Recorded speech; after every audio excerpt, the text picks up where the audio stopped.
दोस्तों आज आशीष यादव के नए गाने पर खेसारी लाल यादव बोल दिए हैं बहुत ही बड़ी बात। जी हाँ दोस्त, आप सभी को पूरा वीडियो दिखाऊंगा और पूरी जानकारी बताऊंगा आखिर खेसारी लाल यादव आशीष यादव के नए होली गाने पर क्या बोले हैं।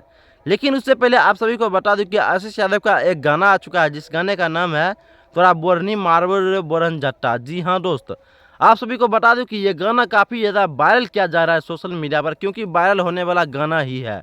और आप सभी को बता दूं कि इस गाने में डांस करने वाले इंसान का नाम है मुस्कान केटी और इस गाने को गाने वाले इंसान है खुशी केकर और आशीष यादव।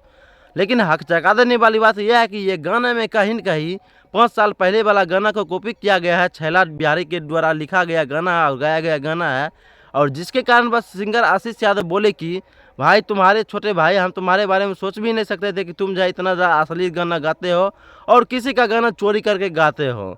जी हाँ दोस्त, अगर आप लोग भी इस गाने को अभी तक नहीं सुने हैं तो आशीष यादव इंटरटेनमेंट चैनल पर जाइए, इस गाने को ढेर सारा प्यार दीजिए। थैंक यू भाई, धन्यवाद, जय हिंद।